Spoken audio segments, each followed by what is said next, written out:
ఈరోజు ఒక ప్రాముఖ్యమైనటువంటి వర్తమానాన్ని విందాం. వర్తమానం మీకు చెప్పే ముందు మిమ్మల్ని ఒక ప్రశ్న అడగనివ్వండి. మీలో ఎంతమంది సంతోషంగా ఉన్నారు? మీ కుడి చేయిని పైకెత్తండి. సగం ఎత్తితే కాస్త అంత సంతోషంగా ఉన్నాం, ఫుల్గా ఇలా ఎత్తితే సంతోషంగా ఉన్నాం. దేవునికి స్తోత్రం కలుగును గాక. ఈ ప్రశ్న నేను ఎందుకు మిమ్మల్ని అడిగానో ఈ వర్తమానం మీరు వింటూ ఉండగా అర్థమవుద్ది. సాధారణంగా సంతోషించడానికి మనందరం ఇష్టపడతాం, కోరుకుంటాం కూడా. సంతోషం అనేది ఎలా కలుగుద్ది మనకి? సంతోషించాలి అని అంటే ఏం చేయాలి? సంతోషించడానికి ఏవైనా మార్గాలు ఉన్నాయా అని అంటే సంతోషించడానికి చాలా మార్గాలు ఉన్నాయి అన్నమాట వాస్తవం. అయితే దైవికమైనటువంటి సంతోషం ఒక ప్రత్యేకమైనటువంటి సంతోషం. సినిమా చూసిన వాళ్ళు బయటకు వచ్చిన తర్వాత సంతోషించరా? వాళ్ళు సంతోషిస్తారు కదా. కాస్తంత ఒక చుక్కేసి, ఒక చుక్క అంటే ఒక చుక్క కాదులే, ఏదో మందు తాగి వాళ్ళ దగ్గరికి వెళ్ళి సంతోషిస్తున్నారంటే సంతోషించరా? లోకంలో సంతోషం ఉంటుంది, కానీ ఆ సంతోషం నిత్యము ఉండేటువంటి సంతోషం కాదు, దైవికమైనటువంటి సంతోషం కాదు. సంతోషం ఎలాగైతేనేమండి సంతోషంగా ఉండాలి కానీ అని అనుకుంటే వాక్యానికి సరిపడదు. వాక్యానికి ఎప్పుడు సరిపోతుంది అని అంటే వాక్యములో ఉన్న సంతోషాన్ని చూడాలి. దేవునికి స్తోత్రం కలుగును గాక. లోకంలో ఉన్న సంతోషం, వాక్యం ద్వారా మనం చూడబోయేటువంటి సంతోషం చాలా చాలా తేడా, చాలా చాలా దూరమైనటువంటి విషయాన్ని గమనించాలి. బైబిల్ గ్రంథంలో ఒక జ్ఞాని ఉన్నాడు. ఆ జ్ఞాని పేరు సొలొమోను. మీకు తెలుసా సొలొమోను?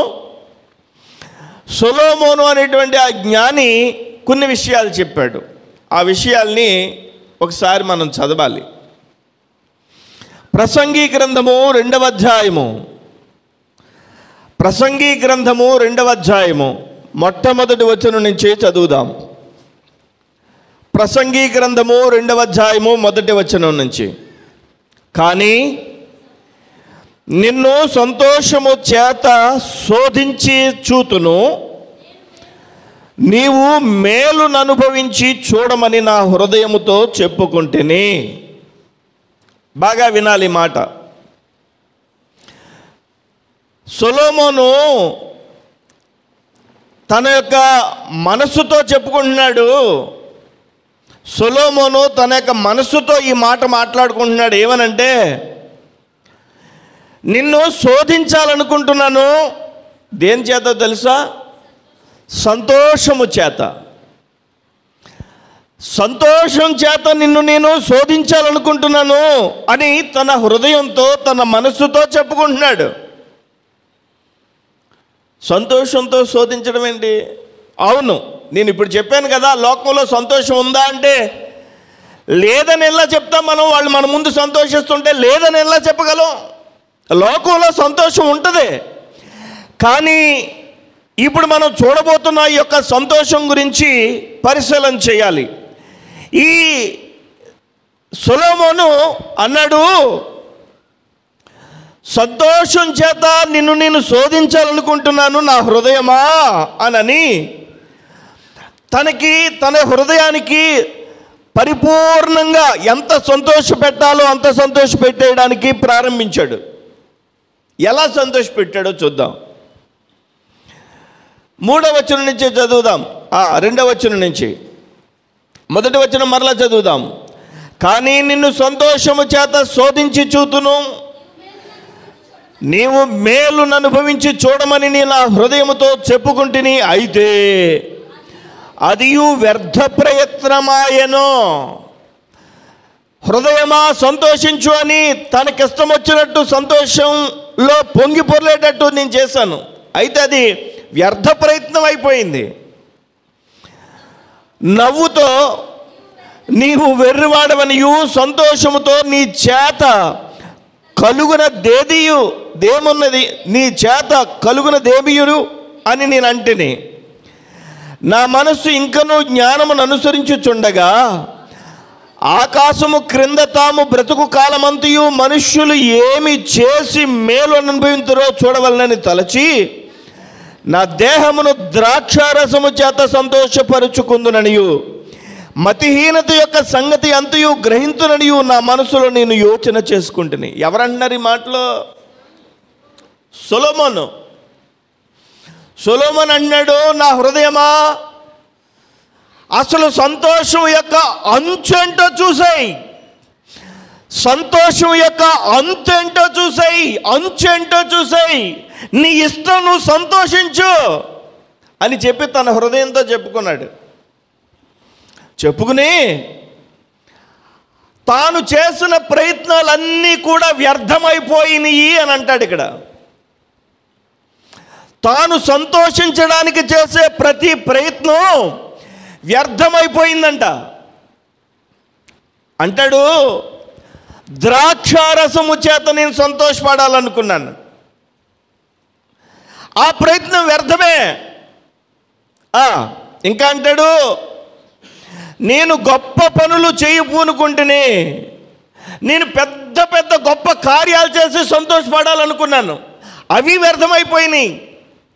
ఇంకా అంటాడు, నా కొరకు ఇండ్లు కట్టించుకుంటేనే, మంచి ఇళ్ళు మంచి బంగ్లా కట్టించుకుని దాన్ని చూసి సంతోషపడాలనుకున్నాను, అది వ్యర్థమైపోయింది. ఇంకా అంటాడు ఏమంటాడు, ద్రాక్ష తోటలు నాటించుకుంటేనే, మంచి వ్యవసాయం చేశాను, మంచి ఇల్లు కట్టాను, మంచిగా సుఖపడ్డాను, నా హృదయం అంతటితో సంతోషం ఎలా ఉండాలో దాన్ని అంతు చూసాయి అనుకున్నాను, కానీ ప్రతిదీ వ్యర్థమే వ్యర్థమే వ్యర్థమే వ్యర్థమే అనుభవించి చెప్తున్నాడు ఈ మాట సొలొమోను చేసిన వ్యవసాయం, సొలొమోను చేసిన ఇల్లు, కట్టిన ఇల్లు, సొలొమోను యొక్క ఆ ఉన్నతమైనటువంటి ఆ ఫెసిలిటీస్ అన్నీ ప్రపంచంలో ఏ రాజుకి లేవు ఇంతవరకు. అంత గొప్ప రాజు అతను. ఇంకా అంటాడు, నా కొరకు తోటలను శృంగారవనములను, ఏంటేంటి ఇదేంటో మనకు తెలియదు. మరి తోటలు వేసుకున్నాడంట, తోటల్లో శృంగార వనాలు వేసుకున్నాడంట, వాటిలో సకల విధములైన ఫలవృక్షములను నాటించాడట సంతోషం కోసం. నా కొరకు తోటలను శృంగార వనములను వేయించుకుని వాటిలో సకల విధములైన ఫలవృక్షములను నాటించదని. 6వ వచనం, వృక్షముల నారుమళ్లకు నీరు పారుటకై నేను చెరువులను త్రవ్వుకుంటుని, పెద్ద పెద్ద చెరువులు తవ్వుకుని ఆ చెరువులను చూసి సంతోషపడదామనుకున్నాను, ఇళ్ళు చూసి సంతోషపడాలనుకున్నాను, తోటలు చూసి సంతోషపడాలనుకున్నాను, ఆ యొక్క శృంగార వనాలని చూసి సంతోషపడాలనుకున్నాను. సంతోషం అంతా కూడా వెతకడానికి ప్రయత్నం చేస్తే వ్యర్థమైపోయింది. ఆ ప్రయత్నాలన్నీ వ్యర్థమైపోయినాయి. ఇంకా అంటాడు చూడండి 7వ వచనం, పనివారిని పనికత్తెలను సంపాదించుకుంటేనే. ఒక గొప్ప పనివారి సమూహం పెట్టుకున్నాడు, పని కత్తులను పెట్టుకున్నాడు సంతోషపడాలని. ఇంకా నా ఇంట పుట్టిన దాసులు నాకుండిరి, అంటే నా ఇంటే నా యొక్క పనివాండ్రకు పిల్లలు పుట్టినటువంటి పరిస్థితులు నేను ఎరుగుదును. అంత పరిస్థితి చూస్తున్నా నాకు సంతోషం కలగలేదు, ఆ సంతోషం వ్యర్థమే. ఇంకా ఏమంటాడు, యెరూషలేమునందు నాకు ముందుండిన వారి కంటే ఎక్కువగా పశుల మందలను, అబ్బాయి ఇలా కాదు, మంచి మంచి దూడలని మంచి మంచి పశువుల్ని నేను మేపితే వాటి మధ్యలోనికి వెళ్ళినప్పుడు వాటిని చూసి ఆ యొక్క గంగడోలు ఇలాగని ఆ యొక్క మరి దూడ మీద ఇలాగన్నప్పుడు సంతోషపడతానని చెప్పి ఆ ప్రయత్నం కూడా చేశాడు. సంతోషం వ్యర్థమైపోయిందంట. ఇంకేం చేశాడు? యెరూషలేమునందు నాకు ముందుండిన వారి అందరికంటే ఎక్కువగా పశువుల మందలను గొర్రె మేకల మందలను బహు విస్తారముగా సంపాదించుకుంటూనే నా కొరకు నేను వెండి బంగారములు, అబ్బాయి ఏం కాదు, నాకు సంతోషం కలగాలంటే వెండి కొనాలి, బంగారం కొనాలని వెండిని బంగారాన్ని సంపాదించుకున్నాడు. సంతోషం కలగడానికి సంతోషం దేనిలో దొరుకుద్దని ప్రయత్నాలు చేస్తున్నాడు. ఇంకా అంటాడు, నేను వెండి బంగారములను రాజులు సంపాదించు సంపదను ఆయా దేశములలో దొరకు సంపదను కూర్చుకుంటుని, నా దేశంలో ఉన్న సంపదే కాదు. ఏమండి ఈ ఫర్నిచర్ ఎక్కడదండి? ఇదండి అమెరికా నుంచి తెప్పించామండి. ఏమండి ఈ ఇంట్లో ఈ వస్తువు ఎక్కడదండి? ఇదండి ఇక్కడది కాదండి, ఇదండి మరి సింగపూర్ నుంచి తెప్పించామండి. రకరకాల వస్తువులు, రకరకాల సామాగ్రి, రకరకాల పరిస్థితులు ఆయన విదేశాల్లో ఉన్నాయన్నీ తెప్పించుకున్నాడు. అవన్నీ చూసి సంతోషపడాలనుకున్నాడు. కానీ ఆ సంతోషం అంతా ఏమైపోయిందట? వ్యర్థమైపోయిందట. తాత్కాలికమైన సంతోషమే, పర సంబంధమైన సంతోషం కాదు, నిత్యము ఉండే సంతోషం కాదు. ఈ లోకంలో దొరికే సంతోషము దేవుని నుండి వచ్చే సంతోషానికి చాలా వ్యత్యాసం ఉంది. ఈ లోకంలో సంతోషం దొరుకుతుంది, కానీ దేవుడిచ్చే సంతోషానికి, లోకం ఇచ్చే సంతోషానికి చాలా చాలా చాలా చాలా వ్యత్యాసం ఉన్నమాట. వాస్తవమైనది. దేవునికి స్తోత్రం కలుగును గాక. ఎవరంటున్నారంటే అన్నీ అనుభవించేసిన వ్యక్తి అంటున్నాడు, నా సంతోషానికి నేను ప్రయత్నం చేశాను కానీ వ్యర్థమైపోయిందంతా. దేంట్లో సంతోషం వెతుకుతున్నాం?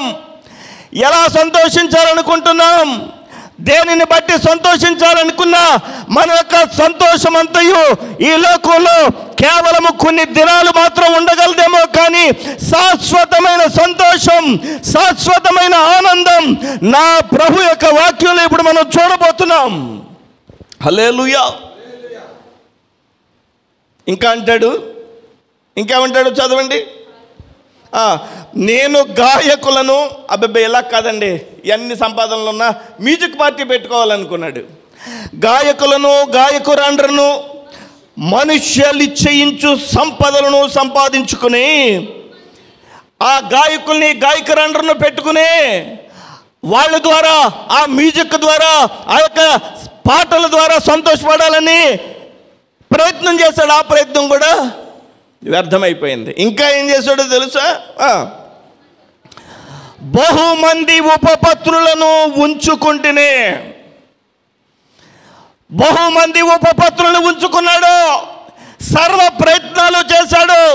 సర్వ ప్రయత్నాలు చేసిన ఇతనికి ఏమాత్రం ఈ లోకంలో సంతోషం దొరకదని తెలిసి, ఆ సంతోషం వ్యర్థమని తెలిసి పూర్తిగా దేవుని యొక్క సన్నిధిలో అన్నీ పోగొట్టుకుని చివరికి ప్రభు పాదాలు పట్టుకుని పశ్చాత్తాపడి, యేసయ్యా ఈ లోకంలో ఉన్న సంతోషాలన్నీ వ్యర్థమే, ఈ లోకంలో ఉన్న సంతోషాలన్నీ నిలువవయ్యా, నీ ద్వారా వచ్చే సంతోషమే నిత్యము నిలుస్తుంది అని ఈ మాట రాశాడు.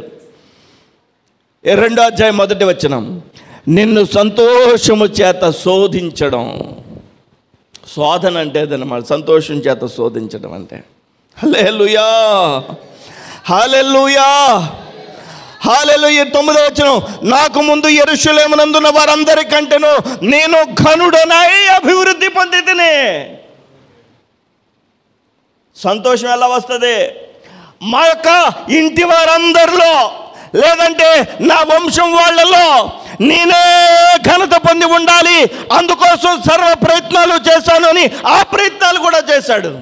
ఆస్తిలో ఘనత, పేరులో ఘనత, ప్రఖ్యాతమైనటువంటి ఘనత పొందుకున్నాడు. కానీ ఆ ఘనత అంతా కూడా చెప్పండి వ్యర్థం, వ్యర్థం, వ్యర్థం. ఆ సంతోషం అంతా వ్యర్థం.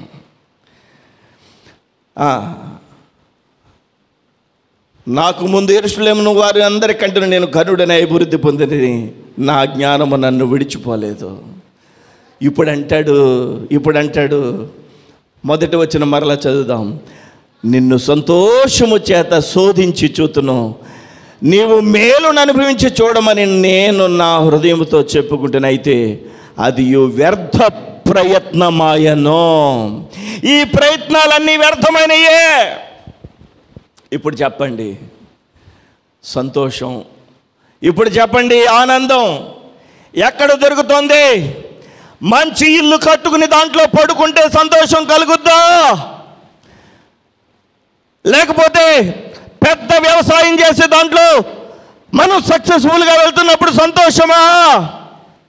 లేకపోతే పశు సంపద పెద్దదై ఉన్నప్పుడు అది సంతోషమా? వెండి బంగారాలు పూర్తిగా ఉన్నప్పుడు సంతోషమా? లేకపోతే పదవి ఉన్నప్పుడు సంతోషమా? బలగం ఉన్నప్పుడు సంతోషమా? బలం ఉన్నప్పుడు సంతోషమా? ద్రాక్షారసం త్రాగినప్పుడు సంతోషమా? ఉపపత్రులు కలిగినప్పుడు సంతోషమా? ఈ సంతోషమంతయు ఈ ప్రయత్నాలన్నీ వ్యర్థమని గ్రహించిన వ్యక్తి ఎవరు చెప్పండి?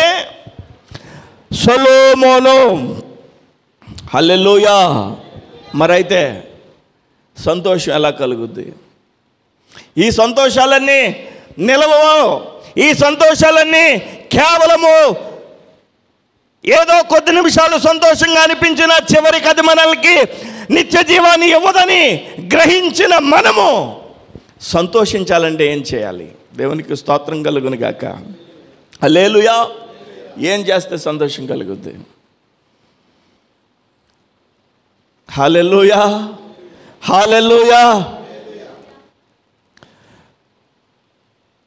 కొంతమంది బాగా ధనవంతులు ఏం చేస్తారో తెలుసా?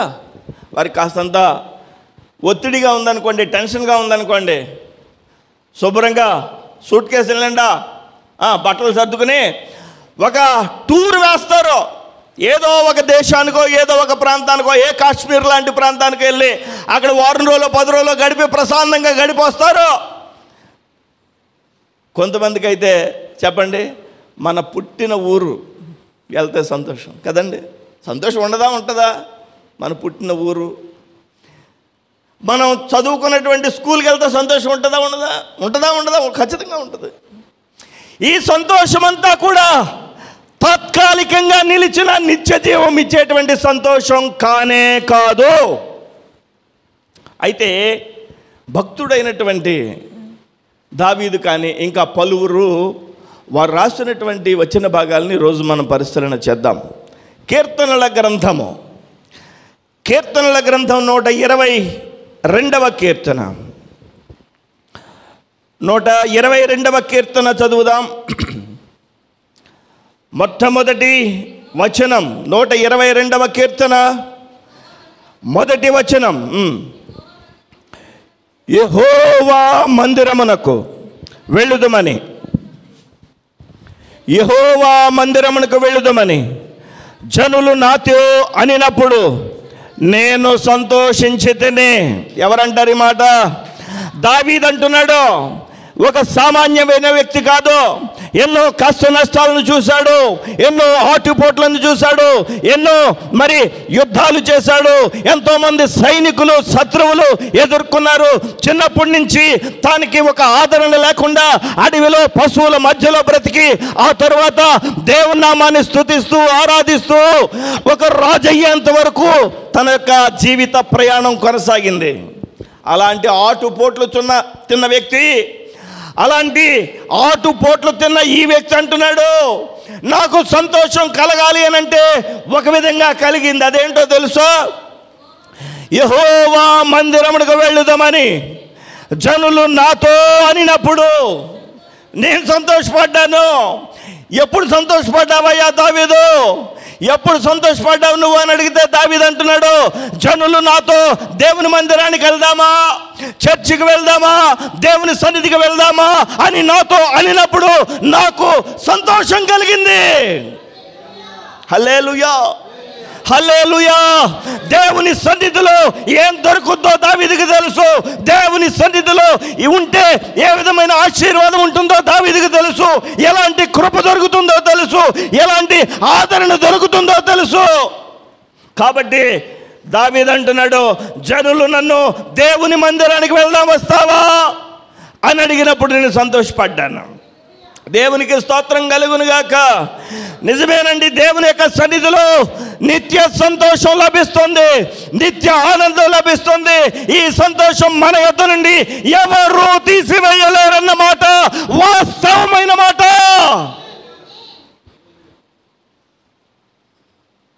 నిషా దిగిపోయేంత వరకు సంతోషంగా ఉంటాడు. కానీ ఇక్కడ దేవుని యొక్క సన్నిధిని అనుభవించిన వారు ఏ శ్రమలో ఉన్నా, ఏ శోధనలో ఉన్నా, ఏ కష్టంలో ఉన్నా దేవుని యొక్క వాక్యాన్ని బట్టి నిత్య సంతోషం. అందుకనే ఇంత ప్రాకులాట, దేవుని సన్నిధి కోసం. అందుకనే దావీదు అంటాడు, నాకు సంతోషం ఎలా కలిగిందో తెలుసా? నన్ను ఎవరన్నాను దేవుని మందిరానికి వెళ్దాం వస్తావా అని అన్నారనుకో, ఇంకంతే సంతోషం. దేవునికి స్తోత్రం కలుగునుగాక. హల్లెలూయా, హల్లెలూయా. దేవుని యొక్క వాక్యాన్ని పరిశీలన చేద్దాం. దేవుని యొక్క సన్నిధిలో మనం అనుభవించేటువంటి విషయాలను ఒకసారి మనం పరిశీలన చేద్దాం. కీర్తనల గ్రంథం 84వ కీర్తన 2వ వచనం ఒకసారి చదువుదాం. అనుకున్నాడట, వెళ్తా అనుకున్నాడు, యెహోవా మందిరావరణములో చూడవలెనని. ఏమనుకున్నాడు? ఏమయ్యా దావీదు, నీకు పెద్ద అంతఃపురం ఉంది కదా, నీకు పెద్ద అంతఃపురం ఉంది, సింహాసనం ఉంది, నీ చుట్టూరు సైనికులు ఉన్నారు, గుర్రాలు ఉన్నాయి, నువ్వు పెద్ద ఉన్నతమైనటువంటి రాజువి, నీకేంటయ్యా దేవుని మందిరంతో పని, నువ్వు ఇక్కడ ప్రార్థన చేసుకోవచ్చు కదా అంటే దావీదు అంటాడు, లేదు, నేను యెహోవా మందిర ఆవరణములు చూడవలెనని నా ప్రాణము నాలో ఆశపడుచున్నది. దేవుని మందిర ఆవరణకు చేరినప్పుడు దావీదుకు సంతోషం. దేవునికి స్తోత్రం కలుగునుగాక. ఈరోజు నిత్య సంతోషము దేవుని యొక్క సన్నిధిని బట్టి మనం గమనించాలి. ఏమండి, ఈ లోకంలో అన్ని సంతోషాలు శాశ్వతమైనవి కావేమో, కానీ దేవుడు అనుగ్రహించినటువంటి సంతోషం నిత్య సంతోషం. ఎవరన్నారు? మహా జ్ఞాని అయినటువంటి సొలొమోను అన్నీ అనుభవించేసి తుక్కు కింద అనుభవించేసి అంటాడు, ఇవన్నీ వ్యర్థం, అనవసరం, వేస్ట్. ఇవన్నీ సంతోషం అనేది ఉందంటే దేవుని మందిరం ద్వారా. దేవునికి స్తోత్రం కలుగునుగాక. హల్లెలూయా, హల్లెలూయా. నేను జనులు నన్ను దేవుని మందిరానికి వెళ్దాంరా, చర్చికి వెళ్దాంరా అన్నప్పుడు సంతోషించాను. ఎందుకంటే నాలో దేవుని మందిర ఆవరణ చూడాలని ఆశ. ఎవరికి? రాజుకి. హల్లెలూయా, దేవునికి మహిమ కలుగునుగాక. హల్లెలూయా, హల్లెలూయా. ఈరోజు గమనించాలి, దేవుని మందిరానికి సంతోషముతో మీరు వచ్చినప్పుడు సంతోషముతో దేవుని యొక్క కార్యాలు మీరు కూడా తీసుకుని వెళ్తారు. ఆ మాట వాస్తవం. దేవునికి స్తోత్రం కలుగునుగాక. సంతోషముతో దేవుడు మిమ్మల్ని పంపిస్తాడు. సంతోషముతో ఆయనను వద్దకు వచ్చేటువంటి వారిని సంతోషముతో ఆయన, నిత్య సంతోషముతో ఆయన నింపే దేవుడై ఉన్నాడు. హల్లెలూయా, హల్లెలూయా. మన సంతోషాన్ని చూసి శత్రువు కూడా ఏమైపోవాలా? శత్రువుకి పిచ్చకేయాలి. దేవునికి మహిమ కలుగునుగాక. హల్లెలూయా, హల్లెలూయా. సంతోషం పొంగింది, సంతోషం పొంగుచున్నది. యేసు నన్ను రక్షించిన నాటి నుండి నేటి వరకు సంతోషం పొంగుచున్నది. పడదరా? సంతోషం పొంగింది, సంతోషం పొంగుచున్నది. యేసు నన్ను రక్షించిన నాటి నుండి నేటి వరకు సంతోషం పొంగుచున్నది. హల్లెలూయా. సంతోషం పొంగుతుంది.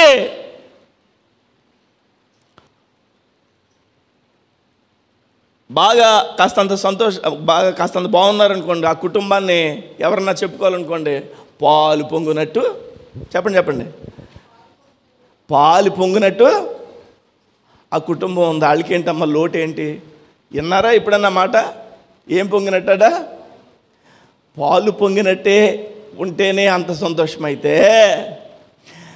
సంతోషం దేవుని యొక్క సన్నిధిలో ఉన్న మనకి సంతోషం పొంగి పారుతుంది, పొంగి పొరలుతుందట. హల్లెలూయా, హల్లెలూయా.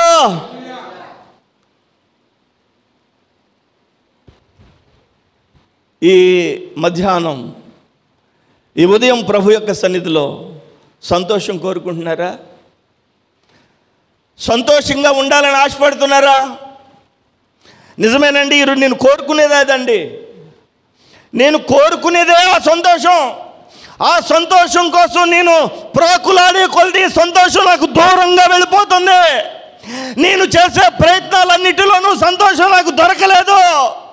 నేను అనుకున్న సర్వ ప్రయత్నాల్లోనూ నాకు సంతోషం దొరకలేదు అని అనుకున్నటువంటి జనాంగంతో దేవుడు ఈరోజు మాట్లాడుతున్నాడు.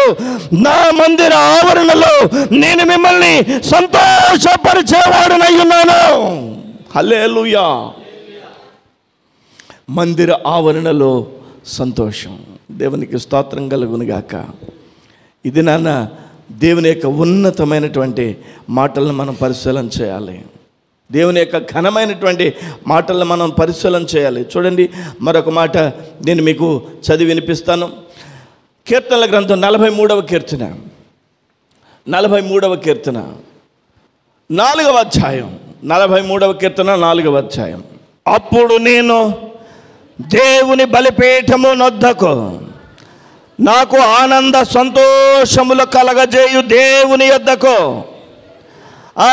హల్లెలూయా, హల్లెలూయా. కీర్తనల గ్రంథంలో మనం చదువుకున్నాం, అప్పుడు నేను దేవుని బలిపీఠం యొద్దకు నాకు ఆనంద సంతోషములు కలగజేయు దేవుని యొద్దకు. దేవా, నా దేవా, సితారా వాయించుచు నీకు కృతజ్ఞతాస్తుతులు చెల్లించెదను. దేవునికి స్తోత్రం. బలిపీఠం వద్ద మందిరంలో ఏముంటుంది చెప్పండి? దేవుని బలిపీఠం ఎక్కడ ఉంటుంది? మందిరావరణలో ఉంటుంది. దేవునికి స్తోత్రం.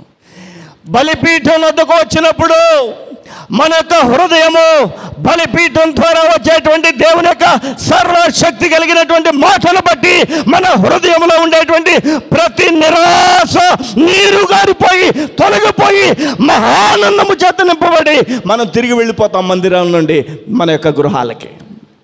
హల్లెలూయా. బలిపీఠం వద్దకు నాకు ఆనంద సంతోషములు కలగజేయు దేవుని యొద్దకు నేను సితారా వాయిస్తూ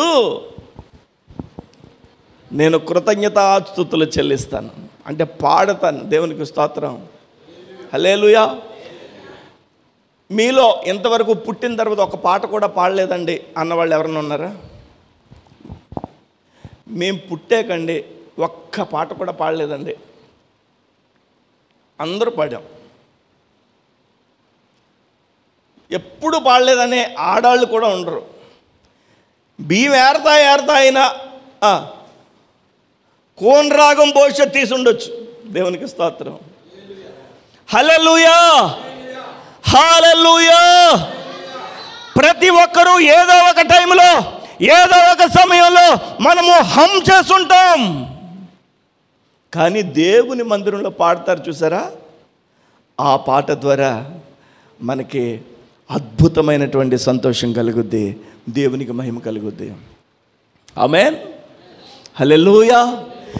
రవిగోళం కన్నా ఎంతో వెలుగైనా నీతి సూర్యుడా యేసయ్యా, చందమామ కన్నా ఎంతో చలువైనా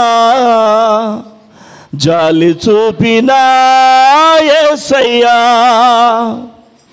నీ ప్రేమ చాలు, నీ కృప చాలు,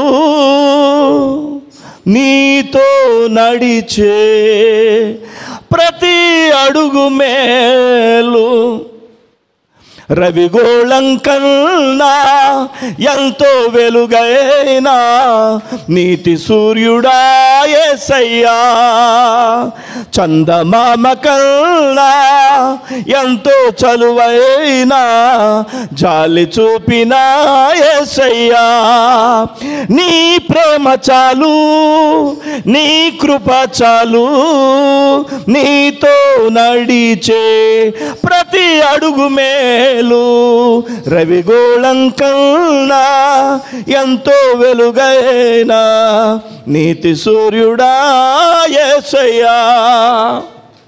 ఈ లోకంలో సూర్యుని క్రింద సంతోషపడే ఆ సంతోషాలన్నీ వ్యర్థమైపోతాయేమో, కానీ నీతి సూర్యుడైన నేను ప్రకటిస్తున్న నజరేయుడైన యేసు అనబడిన ఆ నీతి సూర్యుని క్రింద సంతోషపడేటువంటి మందిర ఆవరణలో సంతోషపడేటువంటి సంతోషము సర్వ సమృద్ధి అయినటువంటి సంతోషం అది. హల్లెలూయా, హల్లెలూయా.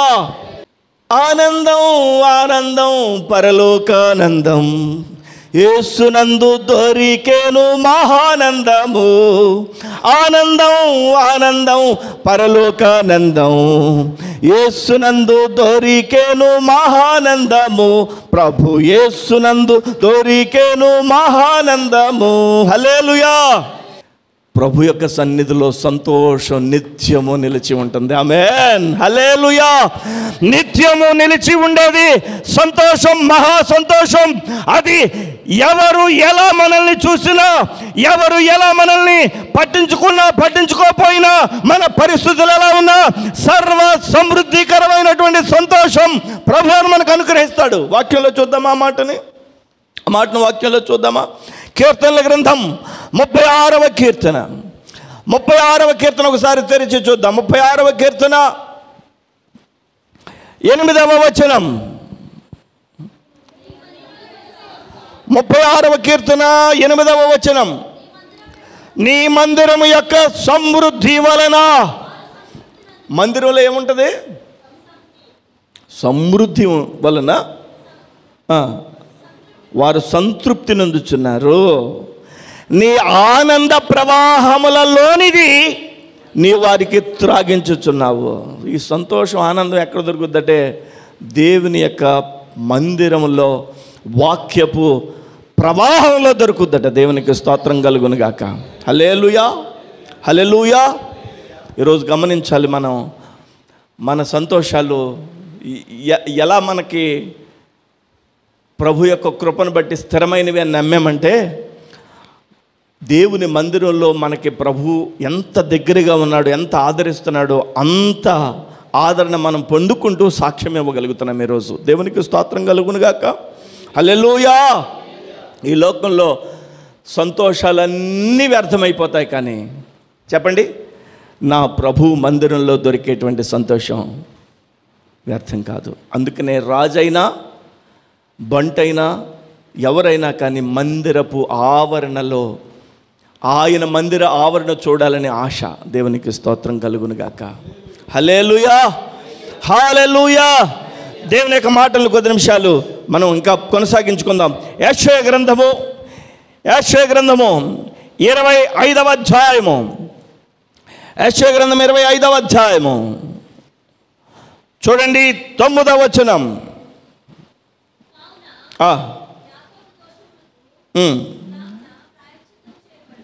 హల్లెలూయా.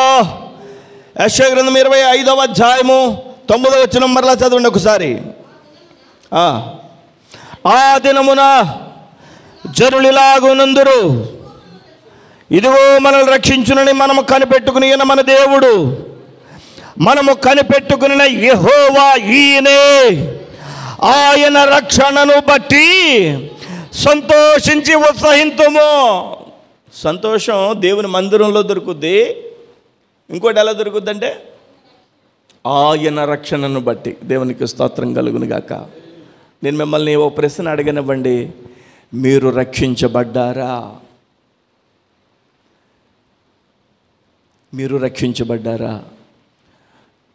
నన్ను అడిగినటువంటి ఈ ప్రశ్నకు రక్షణ అంటే ఏంటి అసలు, రక్షించబడ్డం అంటే ఏంటి అసలు అని చెప్పి ఆలోచన చేశాను. రక్షణ నీకు ఇంకా లేదా అని అడగగానే నాకు రక్షణ లేకపోవడం ఏంటి, ఈ యొక్క ఆలోచన అంతా చేశాను. రక్షణ అనేది దేవుని యొక్క సన్నిధానంలో దొరుకుతుంది, ప్రభు ద్వారా దొరుకుతుంది. యెషయా గ్రంథం 25 అధ్యాయం 9వ వచనంలో అంటున్నాడు, ఇదిగో మనలను రక్షించున్నది మనము కనిపెట్టుకుని ఉన్న మన దేవుడే. యేసుక్రీస్తు ఆయన పేరుకి అర్థం ఏంటంటే రక్షకుడు అని అర్థం. ఎవరు? రక్షకుడు. దేని నుంచి రక్షిస్తాడు? నిత్య నరకాగ్ని నుంచి రక్షిస్తాడు. దేని నుంచి రక్షిస్తాడు? శాపం నుంచి రక్షిస్తాడు. దేని నుంచి రక్షిస్తాడు? మన యొక్క పతనం నుంచి రక్షిస్తాడు, మన యొక్క అపజయం నుంచి రక్షిస్తాడు. రక్షించి కాపుదలనిచ్చి మనకి రక్షకుడిగా ఉంటాడు. నిత్య నరకాగ్నిలోనికి మనం వెళ్ళపోకుండా ఆయన మనల్ని కాపాడేటువంటి ప్రభు అయి ఉన్నాడు. ఆయన రక్షకుడు, ఆయన పేరు. మనము కనిపెట్టుకున్న యెహోవా ఈయనే. ఆయన రక్షణను బట్టి సంతోషించి ఉత్సహింతుము. రక్షణ మనకి సంతోషాన్ని ఇస్తుంది. ఒకటి, ప్రభు యొక్క మందిరానికి వెళ్దామంటే సంతోషం. రెండవది, రక్షించబడ్డం అంటే సంతోషం. రక్షించబడిన వారికి దేవుడు గొప్ప జయ కిరీటాన్ని అనుగ్రహిస్తాడు. దేవునికి స్తోత్రం కలుగును గాక. హల్లెలూయా, హల్లెలూయా. గమనించాలి, దేవుని యొక్క సన్నిధానంలో ప్రభువా నీకు స్తోత్రాలు చెల్లిస్తున్నాం మా తండ్రి, నీకు మహిమ చెల్లిస్తున్నాం మా ప్రభా, రక్షించు మా తండ్రి, మా జీవితాల్లో రక్షించయ్యా అని అడిగి ఆయన రక్షణ అనుభవంలోనికి మనం రావాలి. రక్షణ అంటే ఏంటంటే, ఓ పాస్టర్ గారు అన్నారు,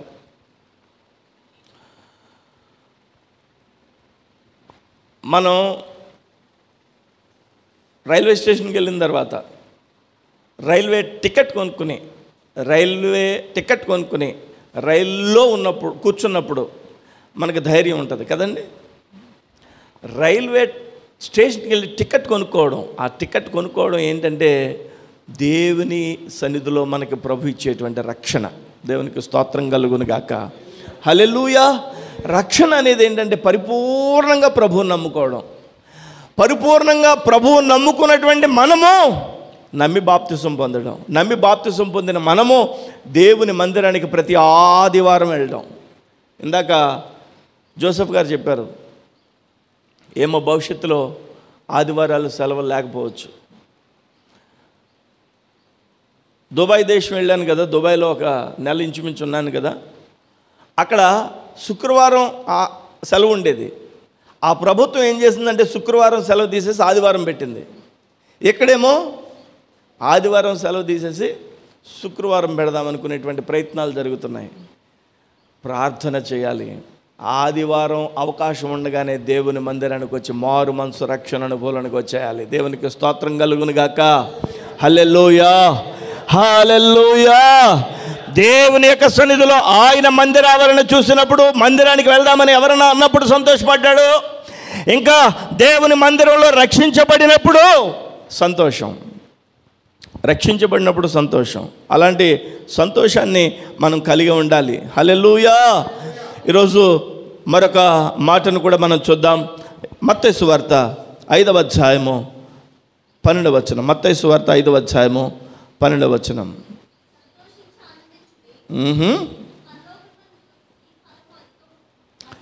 హల్లెలూయా. మత్తయి సువార్త 5వ అధ్యాయము 12వ వచనం. 11వ వచనం నుంచి చదివితే బాగా అర్థం అవుద్ది మనకి. నా నిమిత్తము, ఎవరి నిమిత్తం? యేసు అంటున్నాడు ఇక్కడ, నా నిమిత్తము జనులు మిమ్మును నిందించి హింసించి మీ మీద అబద్ధముగా చెడ్డ మాటలెల్లా పలుకున్నప్పుడు మీరు ధన్యులు. ఏమండి, ఒక మాట,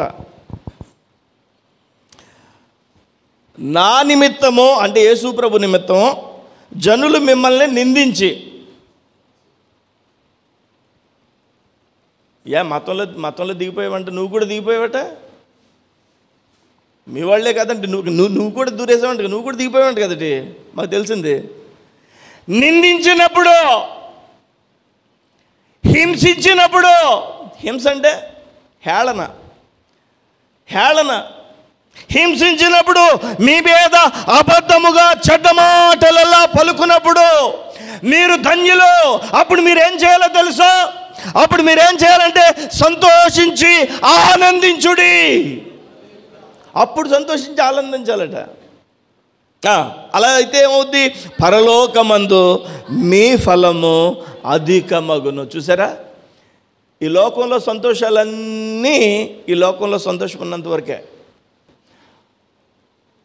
కోడి పందాల రోజుల్లో చెప్పండి సంతోషిస్తారు కదా వాళ్ళు. ఆ కోడి పందాలన్నీ అయిపోయినాయి అనుకోండి, ఏం చేస్తారు చెప్పండి? సబ్బడిపోతారా లేదా?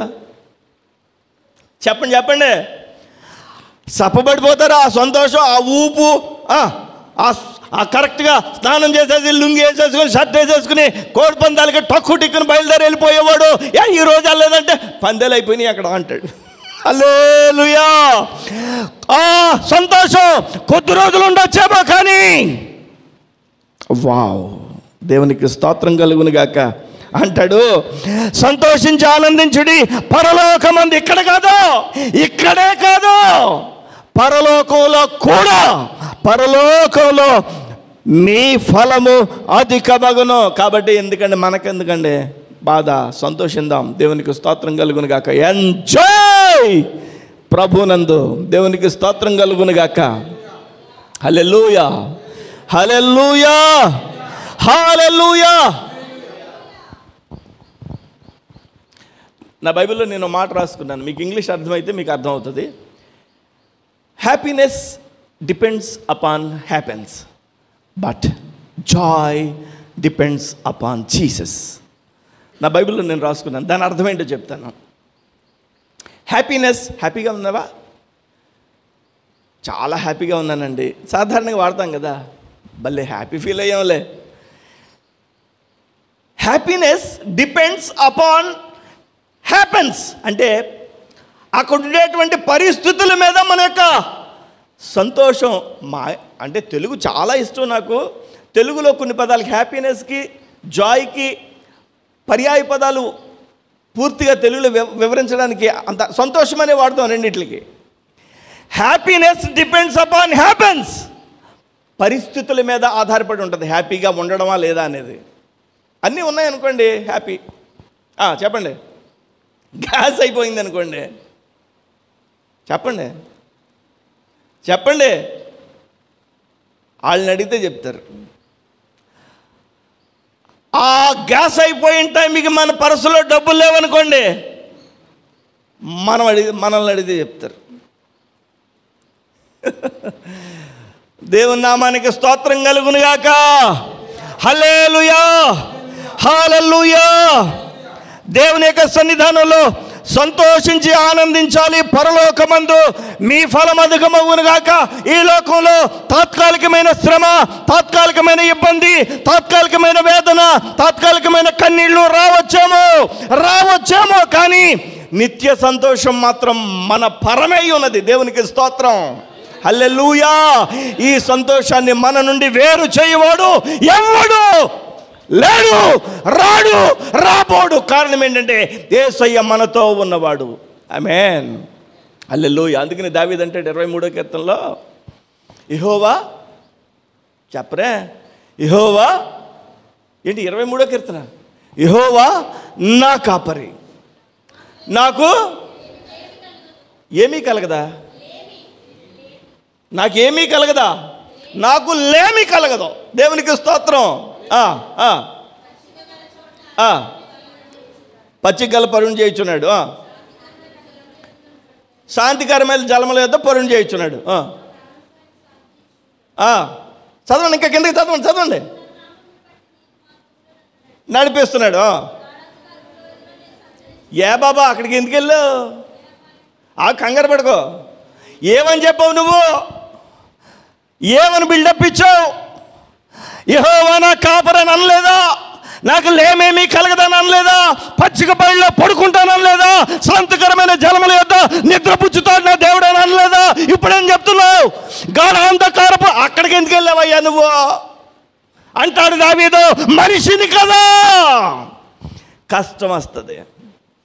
మీకు ఎవరైనా యేసు ప్రభువుని నమ్ముకోండి, మీ కష్టాలన్నీ తీరిపోతాయి, మీ ఇబ్బందులన్నీ తీరిపోతాయి అని ఎవరు చెప్పినది అబద్ధమే. నేను చెప్తున్నాను దేవుని యొక్క సేవకుడిగా, కష్టాలు రావచ్చు, ఇబ్బందులు రావచ్చు, ప్రతి కష్టంలోనూ నువ్వు సంతోషంగా ఉంటావు అంతే. నీ సంతోషాన్ని నీ కష్టం నుండి ఎవరు తీయలేరు. శ్రమ రావచ్చు, ఇబ్బంది రావచ్చు, ఒకవేళ సమస్య వచ్చినా, అందరికీ వచ్చేలాంటి సమస్య నీకు వచ్చినా, నీ పరిస్థితి మాత్రం ఒక ప్రత్యేకంగా ఉంటుంది. సంతోషం, సంతోషం, సంతోషం. హల్లెలూయా, హల్లెలూయా. ఈరోజు దేవుని యొక్క సన్నిధానంలో నాకు తెలియకుండానే ముందుకు వెళ్ళిపోతున్నాం. మనం ముగించేస్తాను, ఇంకా చెప్పాల్సిన విషయాలు చాలా ఉన్నాయి. సంతోషం, సంతోషం, మహా సంతోషం. ఎందుకండి సంతోషం? దేవుని మందిరానికి వెళ్తాను కదా, సంతోషం. ఎందుకయ్యా నీకు సంతోషం? నేను రక్షించబడ్డాను కదా, సంతోషం. ఎందుకయ్యా నీకు సంతోషం? నీకు సంతోషం ఎందుకంటే వాళ్ళు నన్ను హేళన చేశారు, వాళ్ళు నన్ను నిందించారు, వాళ్ళు నన్ను ఏదో చేత్కరించుకున్నారు, మతంలో దిగిపోయానని నేను సంతోషపడుతున్నాను. ఎందుకో తెలుసా? పరలోకంలో నా ఫలం అధికమైపోద్దట. దేవునికి స్తోత్రం, హల్లెలూయా. దేవునికి మహిమ కలుగును గాక. ఏమంటే ఒక మాట మిమ్మల్ని ఒక మాట అడగనివ్వండి. యేసు ప్రభు వెళ్తా అన్నాడు, మీ హృదయంలో కలవరపడనీయుకుడి, నేను వెళ్ళి మీకు కాలనీ కడతాను అన్నాడు లేదా? చూపించిన వాక్యంలో యోహాను సువార్త 14వ అధ్యాయం 1వ వచనం అండి. మీ హృదయముల్లో కలవరపడనియొద్దు, బాధపడొద్దు, సంతోషపడండి. దేవుని యందు విశ్వాసం ఉంచుచున్నారు, నా యందున విశ్వాసం ఉంచుడి. నా తండ్రి ఇంట అనేక నివాసములు కలవు. అంటే బోళ్ళ నిల్లు ఉన్నాయి, అంటే కాలనీ పెద్దదే.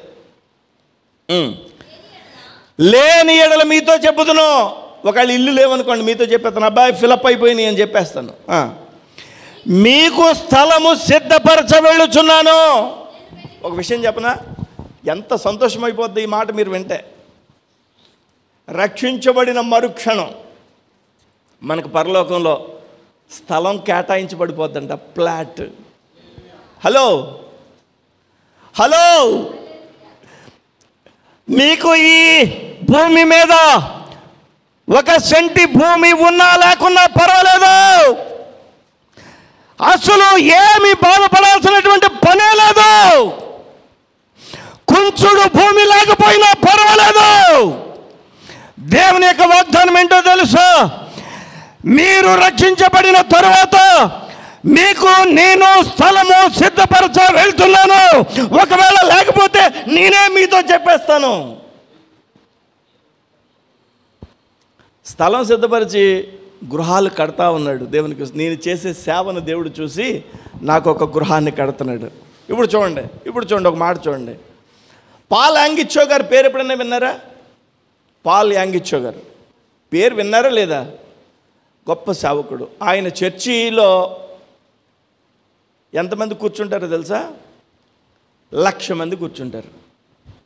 ఎన్ని ఆరాధనలు జరుగుతాయో తెలుసా? పొద్దు నుంచి సాయంత్రం వరకు ప్రతిసారి 1,00,000 మంది కూర్చుంటారు. 1,00,000 మంది ఎలా కూర్చుంటారో తెలుసా? మందిరంలోనే ఒక 50,000 మంది కూర్చుంటారు. ఆ రోడ్లన్నీ మూసేస్తారు. ఇంకా 50,000 మంది రోడ్లన్నీ జనాలు వచ్చి కూర్చుంటే పోలీసు వాళ్ళు ఏం చేస్తారు? కొరియా దేశంలో జరుగుతుంది అది. అలాంటి ఆరాధనలు రోజుకి కనీసం 7-8 జరుగుతాయి. ఈ 1,00,000 మంది ఇటు వెళ్ళిపోతారో, ఇటు నుంచి 1,00,000 మంది బిలబిలబిలమంటూ వచ్చేస్తారు. ఆశీర్వదించబడ్డారు మందిరాల్లో వాళ్ళు. దేవునికి స్తోత్రం. మందిరాన్ని అంటి పెట్టుకున్నారు. దేవునికి స్తోత్రం కలుగును గాక. హల్లెలూయా, హల్లెలూయా. ఇప్పుడు ఆయనకి స్థలం ఉంది, నాకు స్థలం ఉంది, మీకు స్థలం ఉంది. ఆయనకి నివాసం కడుతున్నాడు దేవుడు, నాకు నివాసం కడుతున్నాడు, మీకు నివాసం కడుతున్నాడు. పాల్ యాంగిచ్చో గారు లాంటి ఇల్లే నాకు ఉంటుందా? అలాంటి నివాసమే నాకు ఉంటుందా పరలోకంలో? చెప్పండి. నాకు ఆయనకి సమానంగా ఉంటుందా? ఇంకా ఎక్కువ కష్టపడడం ఎందుకు మరి? బాగా గమనించాలి మీరు. మన నివాసములు పరలోకంలో స్థాయిలు ఉంటాయి అన్న మాట గుర్తొచ్చినప్పుడు మరలా అమ్మో, నేను ఎంత విశ్వాసంతో ఉన్నానో అంత ఉన్నతమైన నివాసం నాకు. దేవునికి స్తోత్రం. హల్లెలూయా, హల్లెలూయా. దేవుని నామానికి మహిమ కలుగును గాక. ఈరోజు గమనించాలి, దేవుని యొక్క సన్నిధానంలో నిత్య నివాసమును మనకి స్థానం కలిగి ఉండాలి. నిత్య నివాసంలో మనం దేవుని యొక్క రాజ్యంలో హక్కు కలిగి ఉండాలి. అలాంటి సంతోషం మనం కలిగి ఉండాలి. దేవునికి స్తోత్రం కలుగును గాక. నిన్న కాక మొన్న ఒక ఇంటర్వ్యూ చూశాను. ఒక ఆయన చెప్తున్నాడు, చెన్నైలో మా వీధి మొత్తం అంతా మా వీధి మొత్తం అంతా సినిమా యాక్టర్లే ఉంటారండి. సినిమా యాక్టర్లను చూడడానికి అందరూ ఇక్కడికి వస్తారేమో, కానీ నేను బయటికి వెళ్తే నా ముందు రోజు వాళ్ళు కనిపిస్తారండి. ఆ కాలనీలో ఆయన జీవిస్తున్నాడు కాబట్టి ఇంటర్వ్యూలో ఆ మాట చెప్పాడు ఆయన. మనం పరలోక రాజ్యంలో ఉన్నతమైనటువంటి నిత్య హతసాక్షులు ఉంటారు కదా, హతసాక్షులు, ప్రభు కోసం చనిపోయిన వాళ్ళకి ఒక స్థాయి ఉంటుంది. ఏదో సాదాసీదాగా ప్రభు నమ్ముకున్న వాళ్ళ స్థాయి ఒకటి ఉంటుంది. ప్రభువులో బలంగా ఉన్న వాళ్ళ స్థాయి ఒకటి ఉంటుంది. దేవునికి స్తోత్రం కలుగును గాక. నేనేమంటున్నానంటే నిత్య నివాసం కలిగి ఉండాలి మనం. దేవునికి స్తోత్రం. నేను ఇంకొక మాట చెప్పి నేను ముగించేస్తాను. చెప్పనిస్తారా? చెప్పనవుద్దా? హల్లెలూయా. దినవృత్తాంతంలో 2వ గ్రంథము 15వ అధ్యాయము. దినవృత్తాంతంలో 2వ గ్రంథము 15వ అధ్యాయము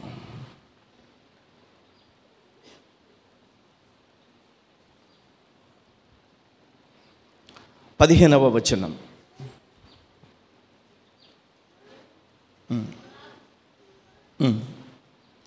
దినవృత్తాంతంలో 2వ గ్రంథము 15వ అధ్యాయము 15వ వచనం. ఈలాగు ప్రమాణము చేయబడగా యూదా వారందరూ సంతోషించిరి. ఎలాగూ ప్రమాణం చేయబడగా అంటే ఈ 15వ అధ్యాయం మీరు ఇంటికి వెళ్ళిన తర్వాత చదువుకోండి. 15వ అధ్యాయంలో మొదటి వచనం నుంచి మనం చూస్తే, ఆ కాలమున దేవుని ఆత్మ ఓదేదు కుమారుడైన అజర్యా మీదకు రాగా అతడు ఆసాను ఎదుర్కొని పోయి ఇలా ప్రకటించిన, ఆసా, యూదా వారులారా, బెంజామీనీయులారా, మీరందరూ నా మాట వినుడి. మీరు యెహోవా పక్షపు వారైన ఎడల ఆయన మీ పక్షము నుండును. మీరు ఆయన యొద్ద విచారణ చేసిన ఎడల ఆయన మీకు ప్రత్యక్షమగును. ఇలా చెప్తున్నాడు ఒక ప్రవక్త. మీరు దేవుని యొద్ద విచారణ చేశారనుకోండి, ఆయన మీ పక్షంగా ఉంటాడు. మన విచారణ అంటే ఏంటి? ఏదైనా చెప్పుకోవాల్సిందనమాట. చూడండి, ఎప్పుడు కూడా లోకంలో ఏదైనా చెప్పామనుకోండి లోకస్తులకి, ఆ చెప్పిన మాట విన్నప్పుడు బాగానే వింటారు. తర్వాత చెప్పండి, ఆ మాట వాళ్ళ మనసులో ఉంచుకుని దెప్పుతారు లోకం. కానీ మనమైతే దేవుని యొక్క సన్నిధానంలో ఆ మాట విన్న తర్వాత ప్రభు సన్నిధిలో ప్రార్థన చేస్తాం. అదే సంఘానికి లోకానికి ఉన్న తేడా. సంఘంలో మన కష్టాన్ని అంతా చెప్పుకోవచ్చు. చెప్పుకుంటే సంఘం ఎలా ఫీల్ అవ్వాలంటే ప్రభువా, ఆ కష్టం ఒకవేళ నాకు వస్తే నేను తట్టుకోలేను, ఆ కుటుంబానికి ఆ కష్టం లేకుండా సహాయం చేయని ప్రార్థన చేస్తాడు. హల్లెలూయా, హల్లెలూయా. ఇక్కడ ఒక ప్రవక్త అంటున్నాడు, అజర్యా అతని పేరు. అజర్యా మీదకి యెహోవా ఆత్మ దిగివచ్చి అంటున్నాడు, ఆసా, యూదా వారులారా, బెంజామీను వారులారా, మీరందరూ ఈ మాట వినండి. మీరు యెహోవా పక్షమైన ఎడల, యెహోవా పక్షపు వారైన ఎడల ఆయన మీ పక్షంగానుంటాడు. మీరు ఆయన వద్దకు విచారణ చేసిన ఎడల ఆయన మీ ఆయన మీకు ప్రత్యక్షమగును అని చెప్పి దేవుని యొక్క మాటల్ని హెచ్చరిక చేస్తున్నాడు. ఒకవేళ మీరు యెహోవా పక్షంగా లేరనుకో, మీ పక్షంగా ఆయన ఉండాల్సిన పనేముంది? మీకు ఆయన కార్యాలు చేయాల్సిన పనేముంది? ఈరోజు దేవుని యొక్క సన్నిధిలో ఆ మాటలు విన్న తర్వాత ఆ ప్రజలందరూ అంటున్నారు, మేము దేవుని పక్షంగానే ఉంటాం, దేవుని పక్షంగానే మేము ఉంటాం, మేము దేవుని పక్షంగా మేము ఉంటామని అన్నప్పుడు అక్కడ ఉన్నటువంటి యోధా వారందరూ ఏమంటున్నారు? ఇలాగూ ప్రమాణము చేయబడగా యోధా వారందరూ సంతోషించిరి. ఎందుకు సంతోషించారంటే మేము యెహోవా పక్షంగానే ఉన్నాం, మేము యెహోవా యొద్ద విచారణ చేస్తాం. మాకు చెప్పుకోవాల్సింది ఏదన్నా ఉందంటే యెహోవా దగ్గర చెప్పుకుంటాం, దేవుని మందిరంలో చెప్పుకుంటాం. హల్లెలూయా, హల్లెలూయా. ఒక విషయం తెలుసా? సైకాలజీ, మనిషి యొక్క మనస్తత్వం ఎలా ఉంటుందంటే, ఏదైనా బాధ ఉందనుకోండి, ఎవరొకరితోటి చెప్పుకుంటేనే కానీ ఆ బాధ తీరదు. మగాళ్ళైనా ఆడవాళ్ళైనా. కాస్త మగాళ్ళు అనుకోండి ఇలా ఉంటాడు, కానీ గుండెల్లో అగ్నిపర్వతాలు పరిగెడుతున్నా, ఒక్కొక్కళ్ళ గుండెల్లో అగ్నిపర్వతాలు పరిగెడుతున్నా, ఎంతో ఒత్తిడి ఉన్నా, ఏమన్నా సూరిబాబు గారు మనం పైకి ఎలా ఉంటాం చెప్పండి. ఆడవాళ్ళు అనుకోండి కాస్తంతా కంటి చివరే ఉంటే నీళ్లు వస్తాయి. కానీ మనం చెప్పుకునే ఆ మాట దేవుని మందిరంలో దేవునితో చెప్పుకున్నాం అనుకోండి, ఆ సేద తీరద్దే ఆయన మనకి సహాయం చేస్తాడు. అందుకనే వీళ్ళు అన్నారు, మేము యెహోవా పక్షంగానే ఉన్నాం, యెహోవా మందిరంలో యెహోవా దగ్గర మేము విచారణ చేస్తాం. ఆ మాట విని, ఆ ప్రమాణం విని సంతోషపడ్డారంట, సంతోషం కలిగిందంట యోధా వారందరికీ. దేవునికి స్తోత్రం కలుగును గాక. ఇంకా అనేక విషయాలు చెప్పాలని ఉంది, ఇక నేను ముగిస్తున్నాను.